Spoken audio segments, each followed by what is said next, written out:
In this video, we're going to be talking about DPS builds, substitute DPS builds, as well as DPS builds with survivability built into the build.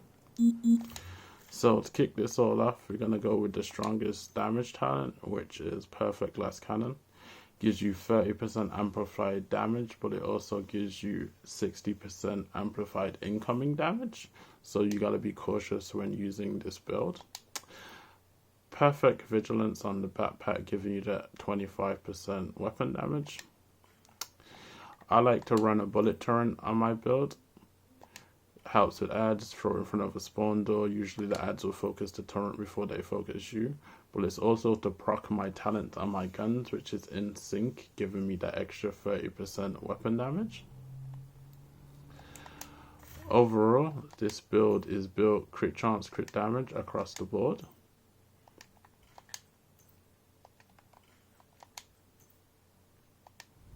And the Contractors and Fox Prez crit damage on both of them.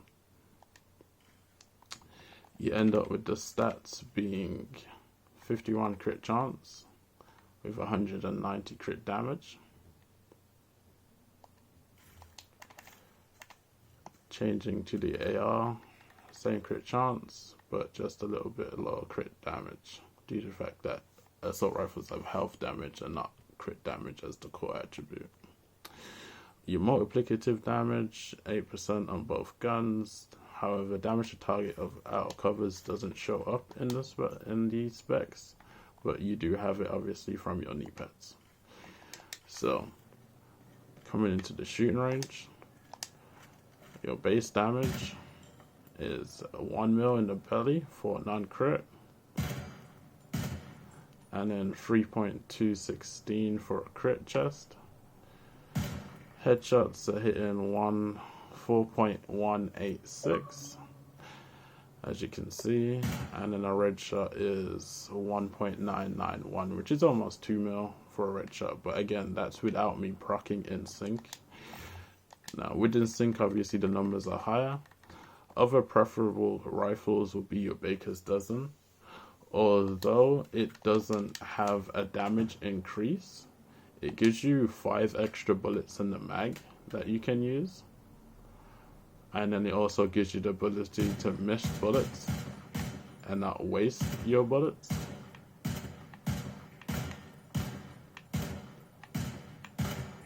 So if you're not great with rifles, or you're just starting out with rifles just because rifles are best in slot for PvE, this is a go-to gun for most people, just so they can spam away, miss, spam away. That way they're not actually wasting DPS, because the more you miss with a non-Baker's Dozen, the more DPS you're actually missing out on, just because you're wasting those ammunition.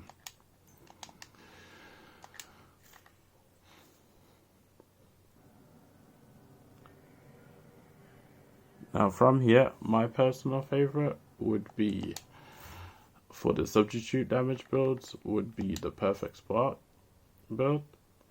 Now, weapons and damage is increased by 15% for 20 seconds when a skill damages an enemy. Now, again, like I said, because I'm always running the bullet turret, it's always active for me, which is why this would be my preferable substitute damage build. Now, the pieces that change are your 2 Providence pieces. Since you're no longer using Glass Cannon, Providence isn't the necessity. What is the necessity is the crit chance that comes from the second piece bonus of Providence, and then the crit damage that comes from the last piece of Providence. So switching to a Seska to get that crit chance and a Grupo to get that other 15 crit damage is the best viable 2 pieces to use to replace the Providence. Then the last piece would be your improvised holster. And the reason you use the improvised holster is to get that crit damage mod slot available, so you can run a 12 crit damage. Yes, from the other version build, you get 15 crit damage from the 3rd piece Providence, and then the 15 crit damage from the Grupo piece. However, this only gives you a 3 crit damage difference, which is a viable substitute to use in that situation.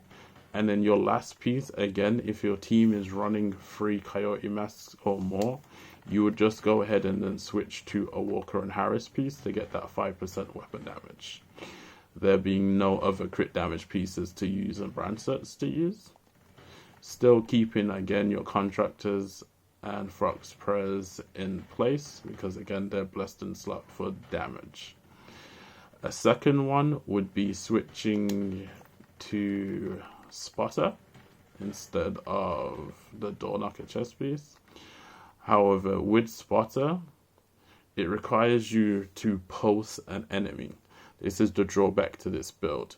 Now, with the demo, it gives you 5 amplified damage to your teammate, so you don't want to switch off the demo, but instead what you would do is you would switch your second skill to a post drone, which is what I would prefer. So you'll be on a map taking cover of a door, and what you would want to do is throw your turret and then your pulse ball close to where the entrance of the door is to where your ads are going to be.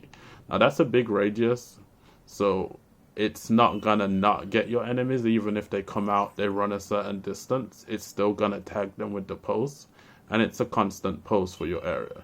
Now you can have someone else running a sharpshooter specialization with the pulse drone. However, again, like I said, because they wouldn't be running demo, yes, they would lose the 5% amplified damage that giving your teammates was. You could also switch to the technician specialization and use the laser pointer underbarrel to pulse enemies and still keep your heal hive. However, again, you would lose the crit chance underbarrel, so you'd lose 2 crit chance. Well, you'd lose 7 crit chance because you'd have to use the laser pointer to tag enemies instead. And then you would also lose the 5% amplified damage for your teammates. So you'll be losing 2 things, and to me, that's just not worth it. I'd rather just use the pulse ball to pulse enemies on the same build. Alright, this is the go-to talent for most people that have problems surviving and killing their ads, is tamper-proof. Within 3 meters, it shocks enemies within 10-second cooldown.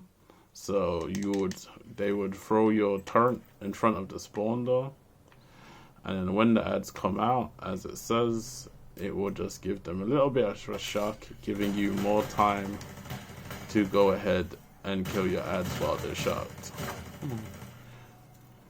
Now, I personally don't use this because, like I said, it hits less harder than most builds. And to be honest, when they come out of the door, they still focus the turret without tamper-proof anyway.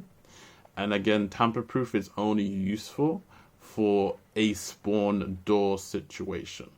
Say you're just entering a raid and you know how you got the open areas.